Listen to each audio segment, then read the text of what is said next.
Hello, everyone, and welcome back to the KONTAINEROZ podcast. The podcast is sponsored by Port Pro, the leading operating system for drayage carriers. Schedule a demo today at portpro.io. Trucker gang, trucker gang, trucker gang. We here, man. We in the building, all the way from New Jersey. Thank you Edwin. for having me up here, man. I appreciate it, man. Edwin Santiago. Thanks for Yes. being here, man. Tell us a little about yourself. A little bit of myself, man. I'm a truck driver. I haul containers at the port. That's what I do. I'm just a truck driver, man. I'm a truck driver life. I gotta ask you about that trucker gang name. What inspired that? Trucker gang inspired. That expired as when I first came from incarcerated. I just invented the name. I was started driving trucks, and we just invented that name, Trucker Gang. It used to be a bunch of different before it got to Trucker Gang. Oh, yeah? Yeah, so I had a bunch of different names. Do you remember any of the old names? It had like Trucker Gang Cojo or Oh, Trucker Cojo. Oh, it just gang made it more sense. Mm-hmm. Not that we a gang. It's like a family, Yeah, you know. got it. And what was Edwin's childhood like? Childhood, man. We're going way back. We going way back, man. I wasn't. How can I say? I wasn't a good kid. Was in the streets a lot. From dealing, selling drugs, or whatever the case may be. It's been a little rough, but that's my fault, you know. Not I want to blame my parents. My parents always been good. I just was a hard-headed. Mm-hmm. That's about it. I was just hard-headed. How young were you in the streets, and what made you go there? You could say I was about like 13, 12. I was just closer to a hood where I was from, and one of my buddies that used to live next door, he used to bring me out to the block, and we used to chill, and it just started from there. Just got into the streets too much, you know. I'm not gonna say, it was a bad. I don't want to do that neither, you know. It is what it is. So there's got to be something about it though that got your attention, like the lifestyle. Maybe some people you looked up to, they look cool. Like, Yeah, you know, some people that I look up to that I thought was, you know, they were just cool, wanted to be part of it, wanted to be part of that street life, like, you know. So I just choose that life instead of choosing other stuff. So ever since there, then I took it from there and just been in the streets or whatever, making money.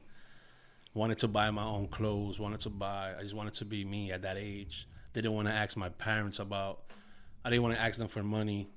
So it just came away like I wanted to be my own man, even though it was the illegal way. But that's what it came about. I wanted to get my own money. you made your own money at what age? Like I said, 12, 13, 14. What's the first thing you bought that you thought you were doing big moves? The first thing I bought, it was like really buying clothes. I thought I was, you know, wearing that expensive clothes, expensive sneakers, going to get into freshman year in high school and looking fly, as you could say. Mm-hmm. What's your favorite memory from being a child? Favorite memory for being a child? From like streetwise or Just in general? childhood memory. Childhood memory, man. I just feel like being in the block. Those are like my favorite moments, Yeah. just hanging out there, because it was just going to school, coming out, hanging on the block. That was like just like the lifestyle of just being there. So Nothing at home rings a bell. I Or parents were probably working a lot, or what? parents always working, you know. I mean, we did a lot of good stuff, cool things too. Like they used to take us out, let's say Six Flags, water park rides, dinners. We had home. You know, I said more about the streets because I always been in the streets. So Yeah, you know, made a lot of friends there as well, right? yeah, absolutely. Yeah. And ops. And ops, yeah. Yeah, That's a thing now, man. yeah, ops. Ops, man, a lot of ops. So what did you want to be growing up, other than, you know, I think you've said in more ways than one that you adored the street life, but is there any like bigger goal you had in mind, like a dream? I'm gonna keep it real, man. My dream was always to be a truck driver. Yeah. Since little, I always thought about like being next to my father driving trucks, and that dream came true actually late, but it's never too late for nothing. But that always been my dream. I love trucks. I always loved. My dad been driving trucks forever, so trucks was my thing. Just one day to drive with my truck next to on the highway. Yeah, and it happened. I mean, yeah, we there. So right now you're making it happen, but it wasn't always like that, right? Which is something we're gonna get into. Inspired by that street life, of course, right? Yeah. So, in the meantime, can you tell us how you got into trucking? How I got into trucking? My dad. Yeah. My dad was always been a push. He always wanted me to get my license when I was in high school. When there was a certain age, I think it was 17 that you could get your license, or 18 or whatever. I don't remember exactly the age, but he always pushed me to get my license. But I was too into the street life as I wanted to wake up. I didn't want to wake up early, go to sleep late. Easy money. Go hang out with girls, go do this. Yeah. Don't get me wrong. I enjoy that life at that moment. Like, hey, but like I said, I was into trucks, but I didn't want to live that life, I guess, at that moment. But I love trucks, man. Since like I said, my whole father family drive trucks. So. Working your way up to the trucking world, though, is there if there was a point you had to get a real job and leave the street stuff, or you just transitioned straight from street to no, there was times that I work in other jobs? In factories. Anyone that comes to mind that you fucking hated or loved? I think I hated all of them. Yeah? Yeah, I don't think it was good. Yeah. But there was, I mean, I can't say it wasn't bad, but it was good, you know. At points that I had to work, it is what it is. What was your first job? My first job was actually in a deli. Yeah. Right by my house. There was a deli, sandwich deli. He's but I was like the cleaner. I wasn't making sandwiches. I was just that cleaning guy. The little bags on the side. Yeah. Be honest, did you ever make a deal out of the food? Of course, man. Of course. Out of school too, but you know, I don't want to. You never got caught up at that diner? Nah. I got caught up at a young age though, but in the streets, not inside somewhere or public somewhere, but public in the streets. Yeah, I got caught up when I was younger. Did you take that diner job strategically because it would open doors to other customers, or it just kind of worked out that way? Nah, it just worked out that way. Oh, okay. Keeping it real. Okay. Yeah. All right. So now you're trucking, and you got that beautiful black truck. Yeah, man. Thank you, man. And tell us about that journey. So you get your license and all that up to the trucker part. Yeah. So, well, before the trucking, I was incarcerated. So. Before. Okay. Yeah, before I got to trucking, I would after I came home from incarceration, that's when I got my license. I actually got my first job. Shout out to my friend Mickey out in Jersey. He found me my first company driver job where I got my experience at, and then from there I just took it. I worked for somebody else 50-50. Shout out to them that helped me out get to that journey. Then from there I bought my first truck. Then I got this truck, but I'm gonna keep. My father helped me out, pushed me to get where I'm at right now. Mm-hmm. I got a lot of friends too. Shout out to Yank. It's my friend. He's like my right hand man. He's my right hand man that helped me out and pushed me and give me that positive vibes to keep pushing forward. Mm-hmm. But that's been the journey, man. Like I said, I don't deny not working for somebody. Yeah. There's a lot of, I don't want to. You don't gotta say names, but if the shoe fits, they're gonna wear it. So go. I don't say no names. I don't do that. But a lot of people deny like they work for somebody. Like I never deny that I worked for somebody 50-50. What's wrong with that, anyways? I don't know what's wrong. I don't know what's wrong with that at all. I just hear it a lot, and then somebody else will tell me like, nah, this guy, he don't got his own truck. He worked for somebody, but he act like it's his truck. He say like, yeah, it's my truck. I just bought it.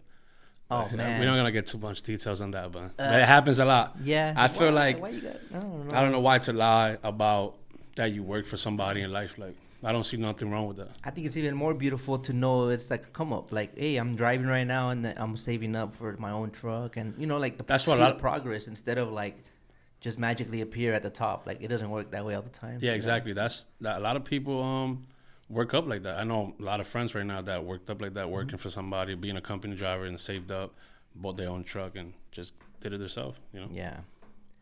You know what? Because you mentioned the incarceration. I had a question for further down the interview, but I think it's running a little, and I know the audience will be as curious by now. Incarceration, what? Yeah. Right. So let's just hop into that part, and then we'll course. go back to the pick up where you were left off with the trucking.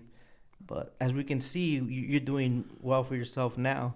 But behind success, there's always some kind of story, right? So let's go back to that, which safe to say it might have been a very tough experience, right? So the question about that was, what is the toughest thing you've been through in your life, and how did you pull through? Was that one of the toughest things? Yeah, that's actually like one of the top things that I got incarcerated. Did 3 years behind bars. That was like a little pushback in my life. How old were you when you went in? 22. Okay. 22. I came home at 25, turning 26. Can you share the story? What led to it? Like, kind of like the, you know what I mean? Paint the picture for us. The scenario was I was selling drugs at that moment.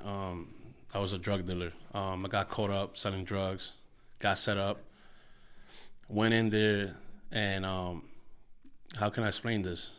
I felt like I was so real to the streets and so faithful to the streets as saying I'm not no snitch, and I'm taking the blame from the get-go. Like, listen, this is my drugs.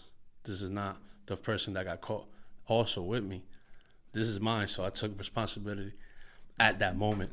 I felt like that messed me up too, because they didn't really know who I was at that moment. Like, they looking for somebody else, but I just come out in that picture like, oh, who's this guy now? He's here. He got caught up. It's a little long story. It's more to the story, but to make it shorter. Maybe you said more than you had to. Yeah, I feel like I said more than I had to. Like, I took the blame right away. I could have just waited out, stay quiet. Yeah, right. But yeah. At that moment, at that age, it's like I wasn't thinking. It's like, yo, I'm not no snitch. Let me make that clear from the get-go. Let me make that clear from the get-go. Yeah. It's my drugs, and it is what it is. You know what I mean? So I got caught up on that, and I did 3 years. Came home, did 5 years on parole. But it's been a success from that, because when I got locked up, it just, after I came home, I felt refreshed. I felt like I had a different mentality. So. Did anyone benefit from your sacrifice, and are any of those individuals still in contact with you today? And who are individuals? Because when that's brought up, it's like you don't want to betray a certain friend or a certain coworker, quote unquote coworker. That's why you don't snitch, right? You're loyal to the team or whatever, or whoever's getting you the bread, right? Well, so yeah, that guy passed away that I was protecting. Yeah, absolutely, that I protected. You took the blame for him. Not really for him. I don't want to put it for him. I really took the blame for me, because at the end of the day, I choose to do that. Yeah. I chose to go there and make that move to make money. So I don't want to blame the next person. At the end of the day, I'm my own man. Yeah. And I make my own decisions. So I can't say, but as not snitching, of course, I got to protect the people who was around me. Yeah. Or whoever, like, yeah. You know what I mean? So no snitching in my blood. So it's just, like I said, I took it right away from like. Yeah, you feel that by doing that, it kind of cuts the investigation from going further down the operation, right? That's in a your fact. mind? Yeah, it was quicker. It was quicker. It was at a point that I did a whole statement recorded saying that was mine. Yeah. When I found out, like, yo, you should have never said nothing. Like, they don't know who you know. Yeah, it was too late already. I did a statement. But I know that made a big statement in streetwise, like, oh, yeah, this guy's solid. Well, I'm not gonna lie. I had a lot of friends. Yeah. At that moment that doubted me, but it is what it is. Somebody always doubts somebody. What's up now, right? It's always easy till you're the one behind, right? The situation in that. It's always the situation as when you get to that moment, you know what you're made of. You know what you're made of. And others are made of. It's hard. It's hard. A lot of people that doubt you is the ones that they're not made for that. They just want to be down, Your friend that passed away, I say friend, I'm assuming he was your friend, or close, way more than just the work provider, right? Yeah, it was more like family. Okay. Yeah, I mean, he helped me out a lot. Put me in, I was living with him, he was helping me out. So You looked up to him at a young age, and then you got to work with him, or how did you guys meet? I did look up. Like I said, younger than that age, I had looked up at other people from where I grew up at, where I'm from. I grew up. I'm not gonna hide nothing. I'm from Market Street, Patterson, New Jersey. That's the hood where I grew up when I was younger, and I looked up at other people. But I had in different stages that I moved. I guess I could say I moved to another level from that street and was making more money dealing with other stuff. Like it was just like it's like a step. Like I was like growing up. Certain streets, you have access to certain levels. Of the hustle, was just you say, or I would just hustling. Let's say hustling more. How can I explain that, man? It was just better. I was doing better than what I was standing on the block. Okay. Let's put it in that point of view. Kind of like relocating to a higher traffic area. Yeah. And more volume. You could say that. Okay. So I looked up, like I said, I looked up when I was younger. Like I never hide. Like I looked up, worked for people in the streets. It's always been like that. You know what I mean? But at a certain point, you get to be like, oh, I'm the boss now. I'm running the show, and I'm doing whatever I'm doing at that moment. You know what I mean? But it was good moments in the time. I can't say I didn't have a good life during them. It was just, is it worth it sometimes to get through that level? Like that's why I try to tell younger cats, like, is it worth it for you to be on the streets, or Do you feel that?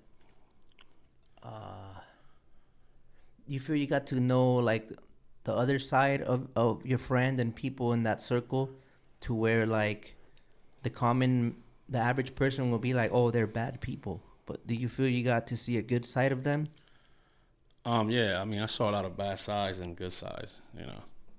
I feel like a lot of people wasn't loyal to me. So it's tough, man. You get the crowd that they're there when something is good, and they're not there when something is you're down. So. Can you paint a picture of like how many friends you had when things were going good, beautiful, and how many you had when you were locked up? I feel like I had a lot of friends. I don't think I could count how many friends I had at that moment when things was good. Oh, that was close with me. And then when I was locked up, there was a couple. Don't get me wrong. There was a few that they was there, came to visit me. But a lot of them left me for dead, I could say. Mm-hmm. But this is when they say you get locked up or incarcerated for a while, that's when you know who's who, Because even the friends that did go, I'm assuming that with time the visits weren't as constant. Nah, there wasn't. No, it kind of fades away. They faded away, man. Because they're back in real life right here, and you're paying for what you chose to do. So. That absolutely, man. I have a friend. We have bad terms. We don't speak like we used to, but I had a friend, Lewis, from around my way. He helped me out a lot, sent me money. Because at the end of the day, even if you're not cool with a person right now, or you have something with them, I feel like you can't block their blessings, or you can't block what they did for you. You can't discredit. I can't discredit that moment. Even if I don't speak to them right now, I can never take that away. For a lot of people help me out. You know what I mean? I had an ex at that moment that I was with a girl at that moment, incarcerated, that helped me out a lot. I could never take that away from them, because them people was there at the end. Even if I don't speak to them now, but I always got to shout them out as, they helped me out. So, but like I said, a lot of people left me for that. And like I said, this is where you learn who's your friend, who is who. You know what I mean? I feel like when I came home, I had to cut a lot of people off. You know what I mean? Like, just cut them off. Like, hey, man. Don't. You wasn't there when the rough times was there. Mm-hmm. So don't come back when things get better, Yeah. Huh. What would you say to someone that says, well, you chose that, so don't be mad at me for not visiting you? Excuse me, say that again? Yeah, like if they, because they're out here in the real world, right? Uh-huh. Let me see, this question can come off wrong, but like at the end of the day, people make choices, right? And they pay the consequences for the choices. So if they don't go visit them, can they really take it personal for them not going to visit them? I don't know, man. It could work. It depends. It all depends, I guess, man. The ones that brag about loyalty is the ones that kind of it highlights. I mean, there could be you could have them friends that always sending you money for canteen, but don't come see you. Mm-hmm. I feel like they still loyal to you. You know, at the end of the day, everybody got a life too. You know, not saying that could be an excuse of not seeing somebody or going to see somebody or whatever the case. Well, nowadays, at that time you could, but nowadays, you know, the COVID stuff, they were shutting down the visiting stuff. A lot of people doing like video visiting now, you know what I mean? So it's different from the time that I got locked up, you know? Yeah. But I feel like if you got people that still hold you down, like putting money in your books and you could order food, like, hey, they're holding you down at the end of the day. You know? Who visited you the most in those 3 years? My girl that I had at that moment. Yeah. Yeah, for sure. What about your parents? Were they upset? You know, it's a sad story, but I also understand where they're coming from. My mom always visited me, you know.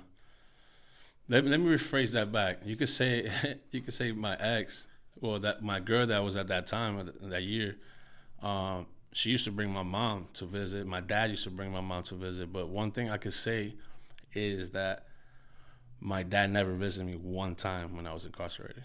He took her, but he didn't go in to see you. He didn't go in. Well, I can explain a little bit why. Because he been going through. I have an uncle that's locked up doing life right now. He got like 22 years in, probably 23. In PA. So I guess he didn't want to go through that same thing with me. Also, that he been doing it for so long with my uncle. You know what I mean? So, but he always helped me out and held it down. It was hard to see you, probably just seeing your son, like exactly. Like but he always held it down. He always send me money, like every 2 weeks. Every week I have money in my books to eat, you know. Yeah. So shout out to my father. Like he's been like he's been everything to me, man. I think without him I wouldn't be here right now. I gotta give him thanks, man. And I could get sentimental on that, man, because my father been with me. We had a lot of rough moments not talking, maybe 3 years without talking. We seen eye to eye, we're not even saying what's up. So to come from that way to where we at now, like we friends, like buddies, like best friends, you know what I mean? It's tough, happy man. for you, yeah. It's been rough, man. It's been a lot of rough years, man. We came a long way from where we at. Yeah. You know what I mean? Came a long way, man. And your mom? My mom, man. You know what it is? I grew up with my dad most of my life. So you know what I mean? My mom didn't live the younger life with my mom too much, you know? It's big things. Sometimes I just stay quiet about it. But my mom always, like, at points that, you know, she always been there, though. But it's just I grew up with my dad more. Wait, I'm sorry, I misunderstood. So it's not that your parents were split up, right? No, my parents was split up when I was young, like super young age. Oh, at a certain age they split up? Yeah. But now they're back? Or no, that's they been never. done? No, that's been done. No. Oh, but okay. my dad helped my mom out as yeah taking her to the prison to see me. Okay. My dad always been there to help out. You know what I mean? But they're not together at all. So I got a stepmother, you know, that I grew up with. You know. Okay, so that's okay. That makes sense. So they split up, but you went with dad. Yeah.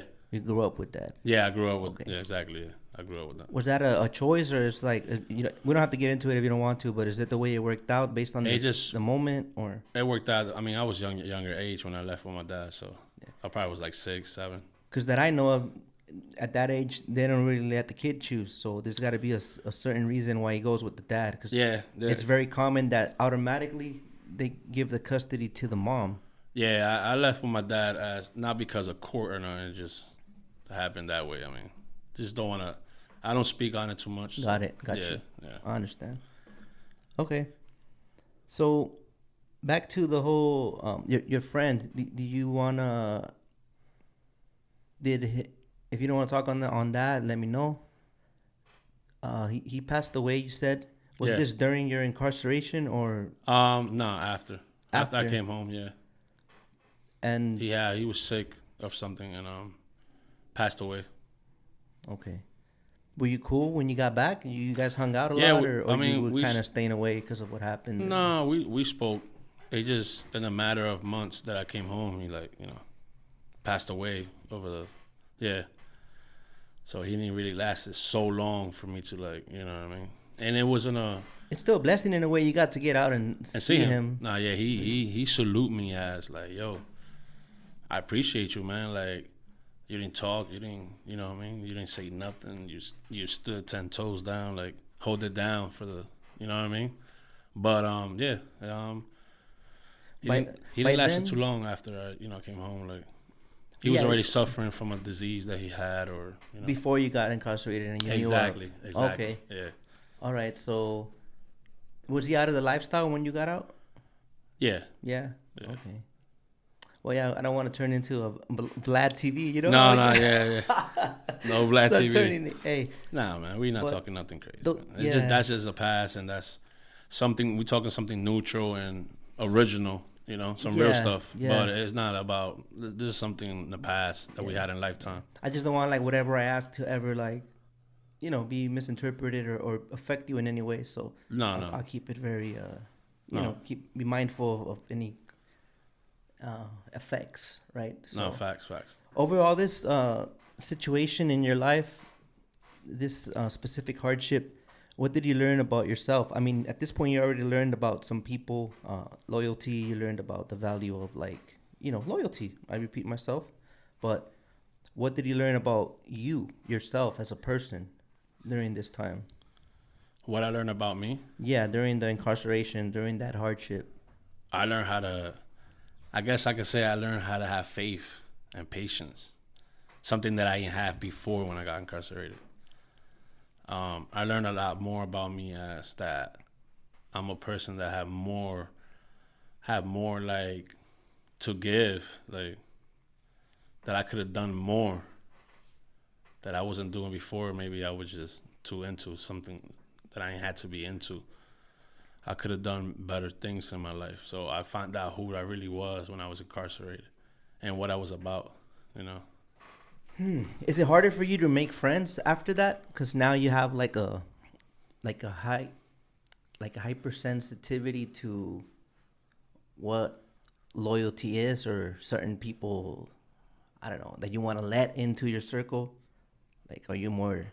Oh, if it's hard for me to like let people in my circle, you're saying? Yeah, now based on. Yeah, absolutely. I think nowadays you can't just let anybody in your circle. Mm-hmm. You gotta have like. You can't trust everyone no more. There's just so much going on that you don't know what they're capable of. Like, you really gotta. I feel like even if you have friends that you grew up with that could trade you, you know what I mean. Mm-hmm. Sometimes a lot of people don't like to see you doing good. So Or they do, it's just not better than them. Exactly. You can never be better than somebody else. They don't want that. Anything you want to speak on, like that you have on your mind right now? I know it sounds random, but hey, man. Nah, I mean, what I could say to the people is, especially for these young cats coming up right now, man. I just feel like just stay away from the streets, man. Just try to get educated. Try to find something that you like to do, man, and just move forward. I feel like don't give up on yourself. It's like a little quote, like, just don't give up on yourself, man. Keep pushing forward. I feel like I've been through a rough time and been through a lot of stuff, from being incarcerated, being streets, or I feel like I came a long way. So I feel like if I did it, I feel like anybody could do it. That's something I would tell the people, like, just keep moving. Just keep pushing forward. Whatever you're doing, don't give up. Just keep going, man. I had dreams that I thought I would never have. Make it happen. From having my own truck, for riding in the highway next to my dad. That was something big for me that I thought I would never accomplish that, but I got to accomplish. So I feel like things that I thought that I couldn't accomplish, I made it happen. So I feel like anybody could make anything, even if it's not that, even if it's something in general, it could be something different. But I feel like you could do it all. Even if it's a hardship, right? Because sometimes it's a blessing in disguise. Like your Yeah, incarceration, in a way, who knows? Maybe it saved your life. You would have gone deeper into that world, to where exactly. like the incarceration would have been 10 times more the time, Hmm. or even death out here. So That's how I feel. Like I feel like being incarcerated. like God put the brakes on you for a bit. Hey, Yeah, chill, bro. Like, I feel like I had to be incarcerated yeah, to do to be where I'm at now. I guess I could say. I feel like you wouldn't have the same mindset. You think? nah, probably not. No. Nah, probably not. But I feel like I had to go through that. Even though a lot of people wouldn't say like, "Yo, I don't want to be locked up." I mean, nobody want to be locked up. But I feel like thanks to God that I got locked up.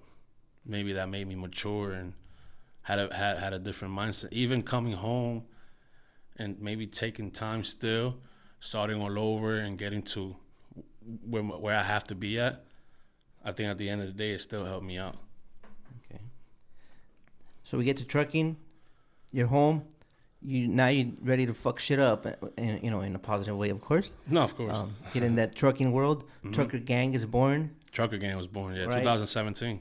So, all right, let's get back to that subject. So you get back. What's the first thing on your mind? You gonna go get your CDL? Yeah, getting my CDL. I took a year after I came home to get my CDL. Yeah. Yeah, then I just went with it like, yeah, I have to get my CDL now. And up until that date, were you like cruising along with your dad a lot, or tagging along, or in any way? Yeah, I've been tagging along with my dad even when I was younger too. So, but I did went with my dad again, try to get refreshed, and I knew how to drive already since young. I was doing it. Yeah, since little, man. I was going to the ports when I was a kid. Man, I learned how to drive trucks inside a port. That's when you was allowed to bring Yeah. other people. There was no toy car assistant there. There was, Yeah, yeah. you know what I mean? I remember when my dad used to let me drive with a chassis, no box on it, just a chassis. But I used to grind the gears. I couldn't change the gears. Yeah. I used to get frustrated. I'll stop the truck. I get out. My dad comes out like, "What? I'm gonna whoop your ass if you don't get back in that truck." Like he forced me to learn. So, but it was worth it. You know what I mean? That he taught me that route, like to learn that. So. So then you get the license, you get the truck, you get your first job. Yeah, I get my first job, man. I'm gonna give another shout out to my friend Mickey. He helped me out get my first job when I got my CDL. I was a company driver there for like maybe a year and a half.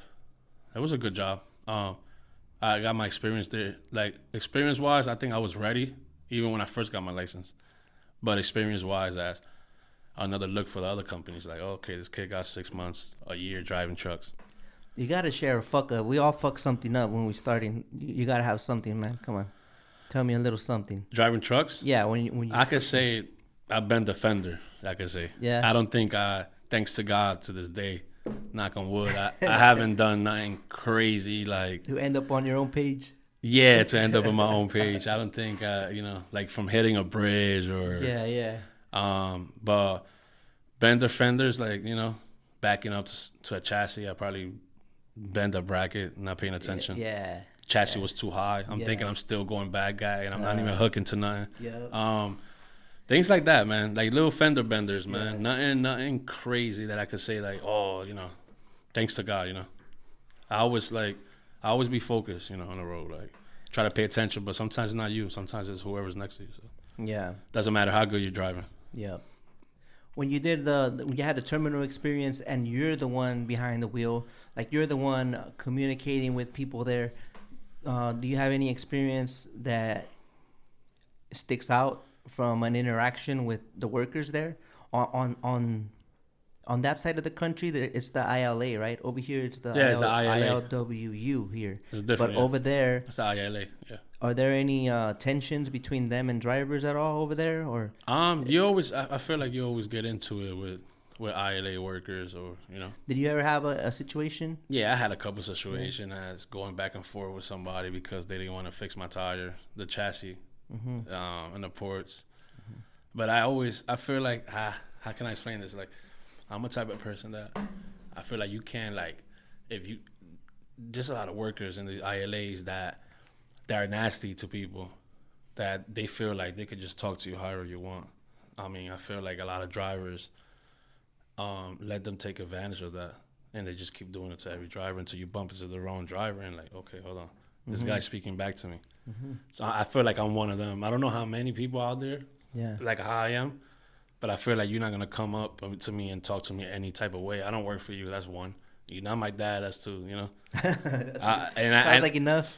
Yeah, and I had got into it with certain people that work in the ports. But there's a lot of good people that work at Yeah, of course. There's a lot of good people that help you out, that answer any question you need. But like I said, then you have those that don't even want to put the window down when they in the pickup. You're knocking on the window like, hey, I'm talking to you. Who the fuck are you? Yeah, they'll ignore you. So, but there's a lot of good people, man. Shout out to them, the good people. Yeah, if there's any listening or watching, do you have a message for them? Like little PSA. Like for the ones that that they're good people. Yeah, right now you're representing, truckers that enter ports in your area, right? Like, okay. You're speaking on their behalf right now. What would you say to ILA? What can I say about the ILA? Like something good or something bad? Like a PSA for them. Hey, like, how would I say it? Like, what do you have to say to them if any of them are listening? Just keep doing a good job. Just keep the ports moving, basically. I know a lot of things that been done on purpose for certain things in the ports, but I feel like just try to keep the ports moving, man. Just keep doing a good job. I feel like everybody that work in the ports, don't people that are nasty to drivers, to change the attitude. We all workers at the end of the day. You don't know what I'm going through. I don't know what you're going through at that moment. So sometimes I feel like you have to like be in a straight line, man. Just talk regular. I feel like there's no need to be loud with somebody. You don't know what that person going through.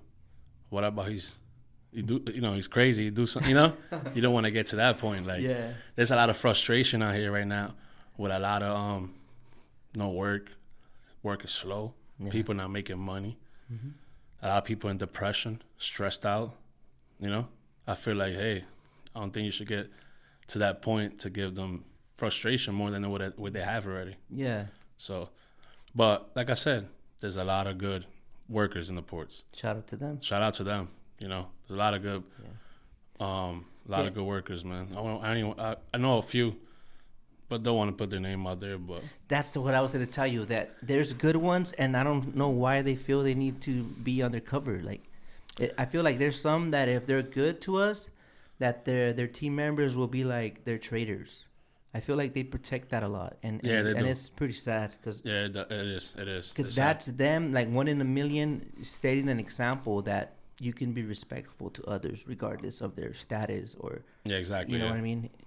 But I guess we'll figure it out someday, But in the meantime, thank you for sharing that point of view, and it's never my intention to create this whole like division. I think when I ask that, it's more to because communication is the big factor in any type of scenario. Even wars are can either be started or ended due to how the conversation goes. Yeah, facts. So communication, I think, is very important. And communication is key. If we don't say what's on your mind, then they're left to assume.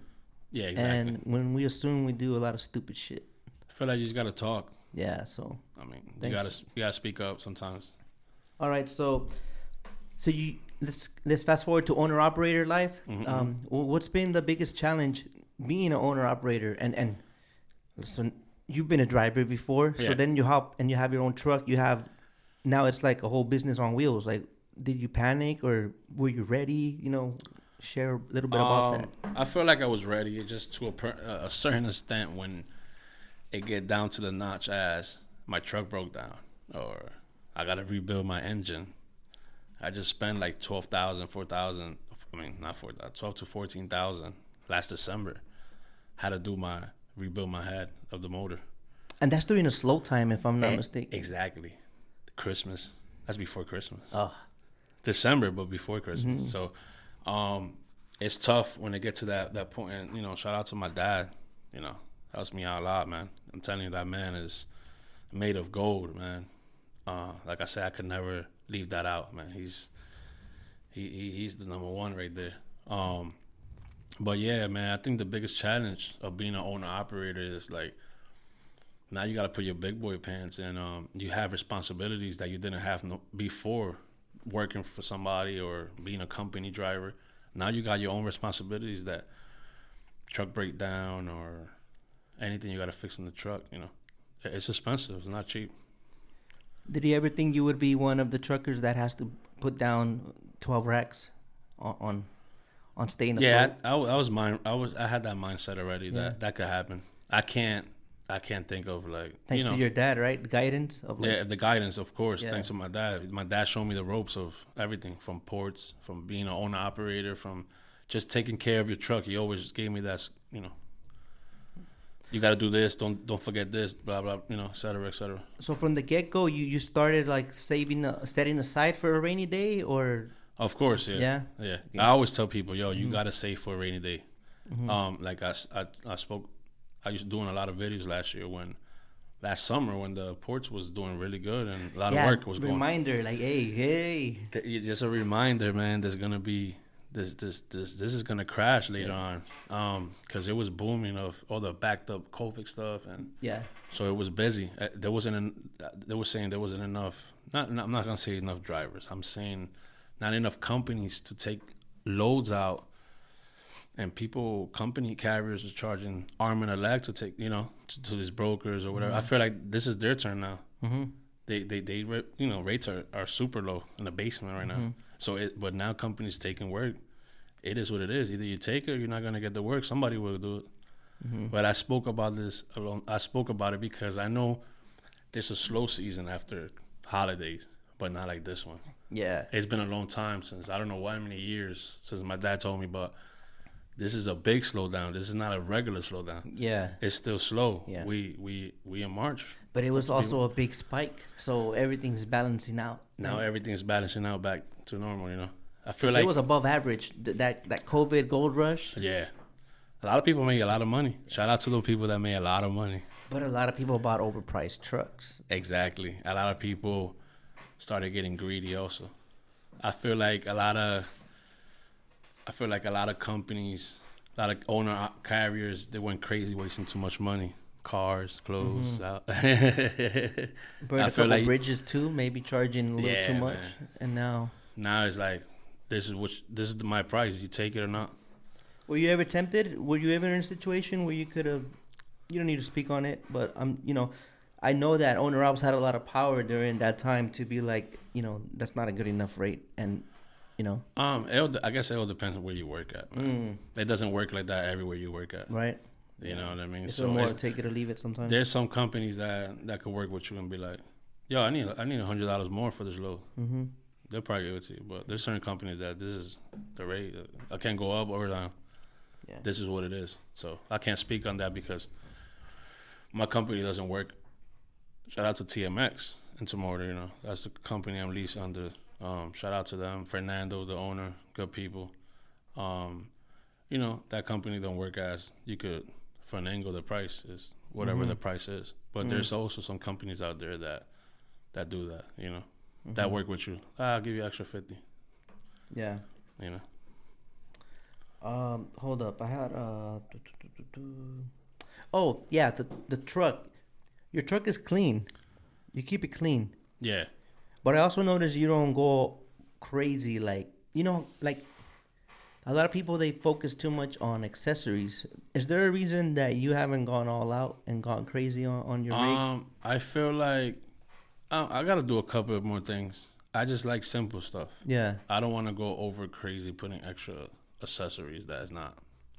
I feel like when you put too much, and listen, don't mind me, that's just my opinion for everybody that go crazy with their truck and do a lot of extra.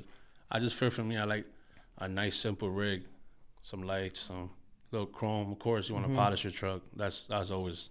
Yeah, I just wanted to know the motivation behind it. Was it strategic for profits, or was it more of a like you're just not into it? You know, for like doing extra. Yeah.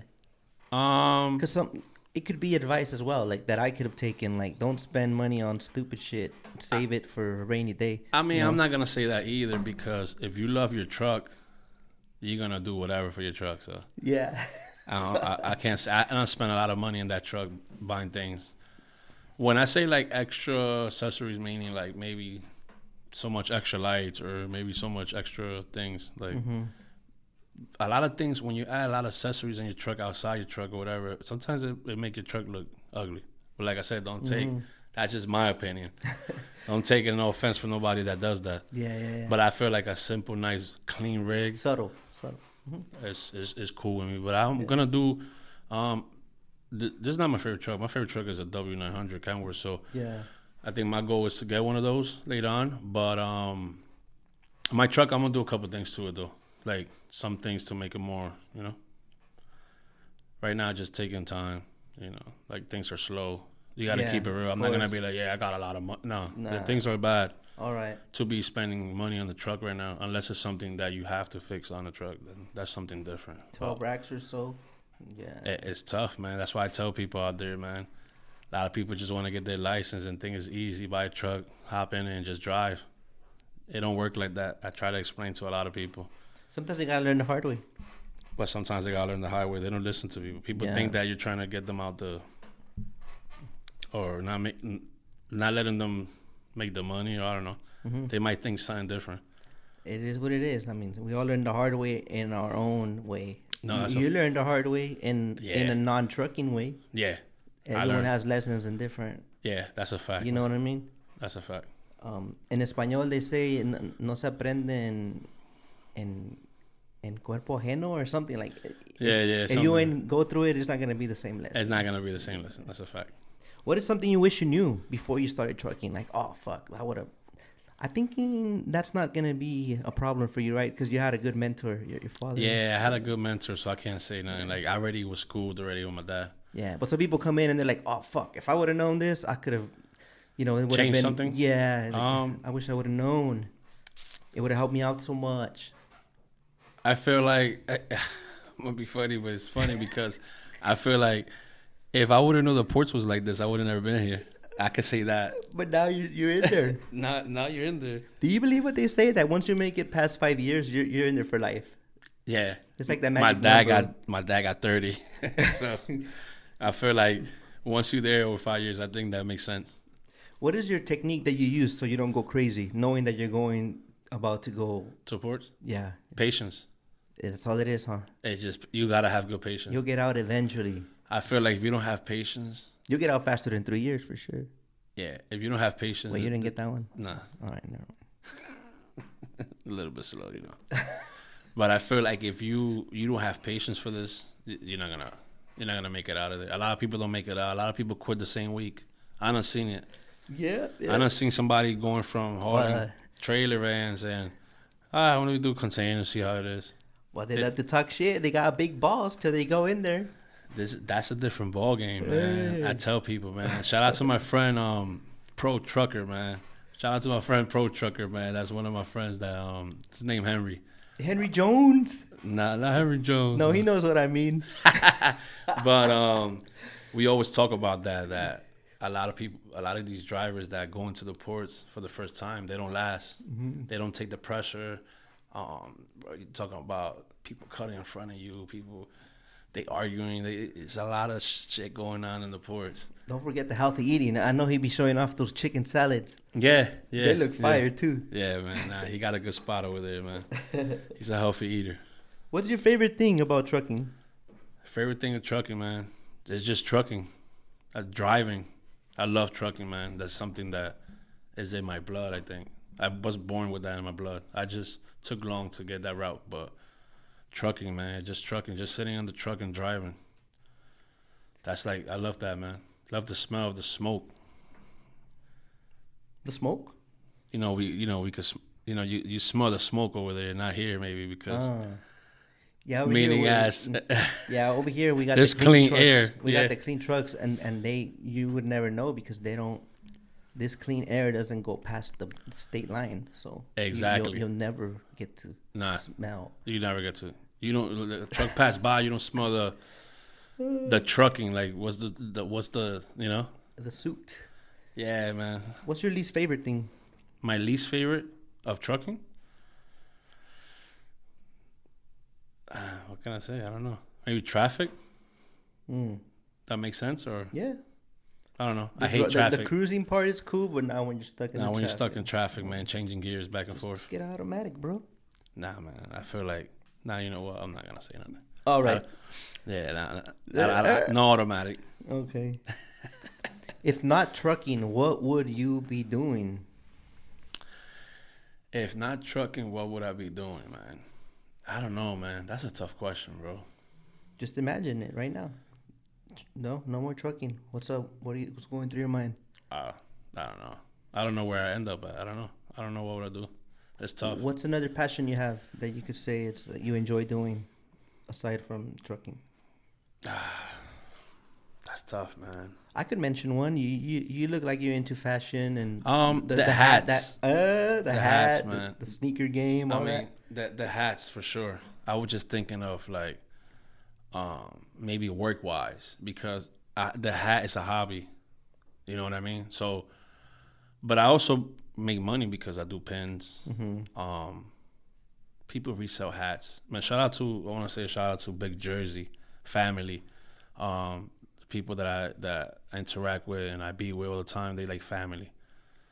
They're more than family, man. But like I said, the hat thing is more a hobby to me.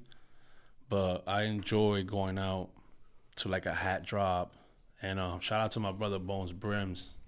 We out here in Cali. We came to support. He had a drop that he designed hats.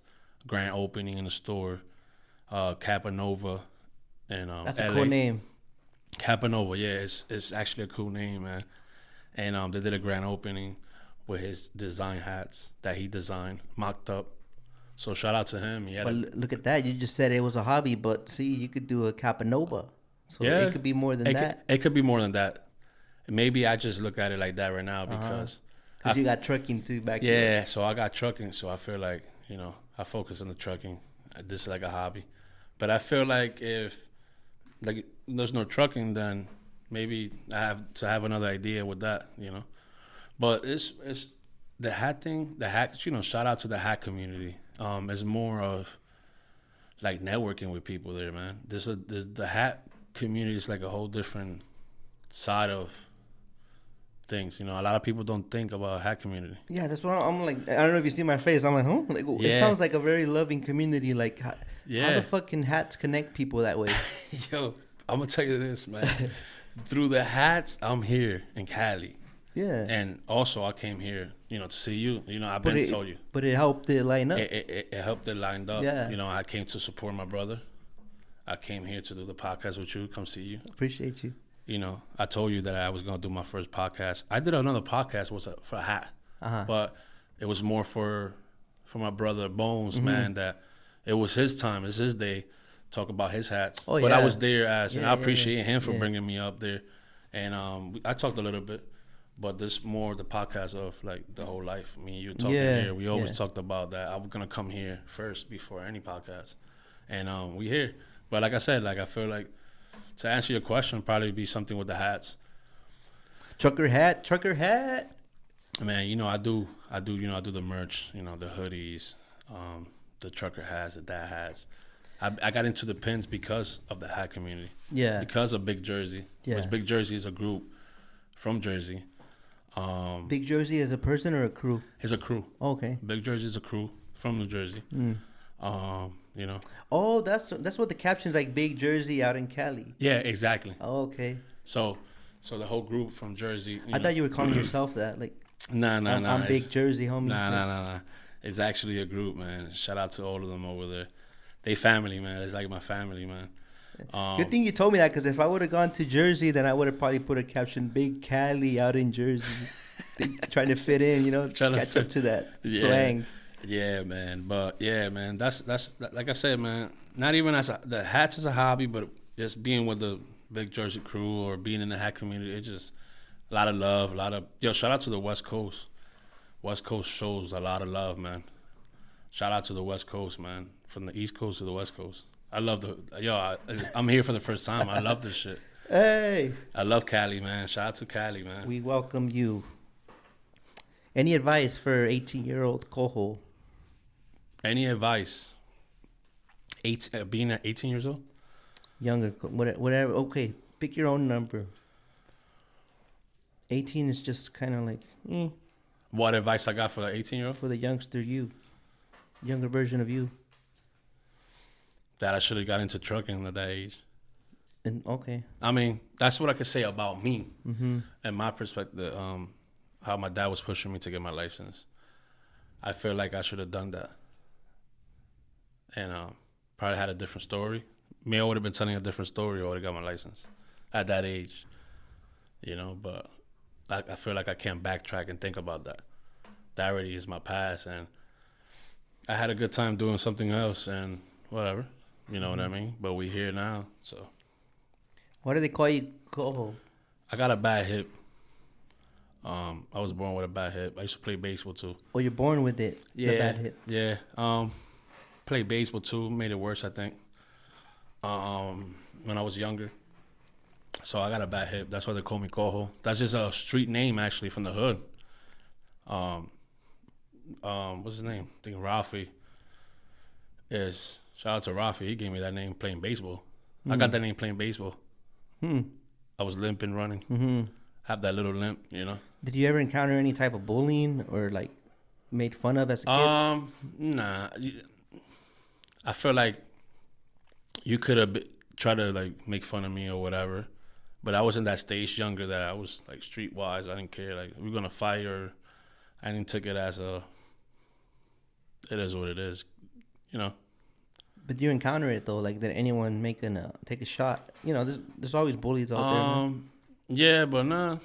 No advice for any kid that may be going through something similar? Oh, I mean, advice for a kid. Where it's something that's out of your control, like some kind of, defect. I feel like the advice, like... And don't take defect personal. I mean, defect, like, we're used to normal, right? Like, people walk a certain way, or people look a certain way, or people have all their limbs, people have both eyes, But it's just something that's slightly different. It stands out, right? And sometimes you get those boneheads that just... Yeah, they're just going to bully you and crack on you or make jokes out of you. Any advice to any kid out there that might have a similar situation? I feel like just don't pay attention, man. I mean, it's more easy to say than to do. Mm-hmm. But I feel like just don't pay attention, bro. At the end of the day, you are who you are. I mean, you shouldn't worry about what other people say about you. Let them talk. It never affected your confidence? Nah. No? I feel like nah. You don't think about it? I feel like I'm just being me. You know what I mean? I don't think that affect me for being called that. I actually thought it was cool. Yeah. Yeah. Okay. So, but it's like big Cojo coming through. Get out the way, bitch. Yeah. I actually thought it was cool. I'm not gonna lie. So yeah. Okay. Thanks for sharing. No problem. Any advice for others thinking of coming into the port trucking game? Advice, man, is just for the port game. Like I said, you just make sure you come with patience. A lot of patience in this game, man. Don't get me wrong, man. There's money to be made in the ports. That's a fact. We just saw those piles. Some piles, some are not piles, but there's work out there, even if it's slow. If it's slow, yeah, exactly. Those trains were stacked. Yeah. You see how big this whole area is? Thank you to you, man, giving me a little tour out there in the ports, man. This is actually a cool view. This is the big ports, man. This is the big ports compared to the East Coast, But, we the second one in the country with the biggest ports, man. But I feel like I had to do a little tour around here to see what's going on. Yeah. I mean, it's not on a working day, but it was pretty cool seeing things and, showing me around how things run around here. But advice, man, I just feel like you got to be prepared to be in these ports, man. You got to have that mental, like, there'll be times that you be here 4 or 5 hours, 6 to get a load. It might back you up from doing the delivery, so it'll be tough. It's tough. You got to have that. I feel like you got to be ready for that. That's the worst, when that rolls over to the next day. It feels like you're starting behind. Like exactly. You're behind, trying to catch up all week. I didn't make no money. Yeah. Because now I got to wait till tomorrow. I missed my appointment. So it's a little bit hard. I feel like you got to be mental ready for all that. Mm-hmm. But like I said, when it's busy, it's busy. There's money to be made. But like I said, you got to have patience, man. Be ready for that. It's not a matter of if, it will happen, and it will be tested. Yeah, you're gonna be tested for sure. Yeah. You might get that beginner's luck, couple of days. Yeah. I feel like you get a beginner's luck. You're in and out of port like fucking less than half hour. I'm like, okay, I like this. You come 2 days later, you fucking... It just gives you the tip on Monday, then Wednesday. You're in the line for 6 hours, and like, hold on. I don't know if I can handle this. I've been in the port, man. Probably my longest, probably like 6-7 hours. And I experienced that, but I feel like I got patience. I feel like I was built for this port shit. This can't knock me down. You've been through some shit, bro. Yeah, that can't knock me down no more, man. Yeah. This is me. This is what I like. We're gonna try and make it happen. You are making it happen and inspiring other truckers out there. Everyone that comes on here has something unique that I feel it'll, even if one person benefits from it already, I think it's a great contribution to our trucking community. So thank you for taking time out of your day. No, of course, man. And speaking on all that. We're at the end of this interview, but I want to end it with, is there anything that you want to add? Anything at all that you want to, what I can add, I mean, anything I left out, No, we got the point of a lot of things, and we got through a lot of things, man. I just want to give shout outs to everybody that support me, that, you support, show love, and it's a lot of love out here everywhere from around the world that show me love. So I just want to say thank you to everybody that show me love and support, man, that keep rocking with me, keep rocking with my brand. Like I say, I always try to help everybody out as much as I can. Maybe I don't have all the questions, but I try to help out as much as I can, man. I just want to shout out to the people, man, that always there. Shout out to my friends. Shout out to the family. Shout out to the Big Jersey crew, man. I can't leave them behind. They show me a lot of things too. But yeah, man, and shout out to, how can I say, man? A lot of people. I got friends that are incarcerated right now. I got my uncle. I got friends that are behind the wall right now. Free them, one of my homies got an album, Free the Force. Man. Shout out to all my brothers out there, to the homies. I gotta shout my homies out. I can't leave them behind. Doesn't matter what is it, Yeah. Well, I'm just staring at you like, keep it going.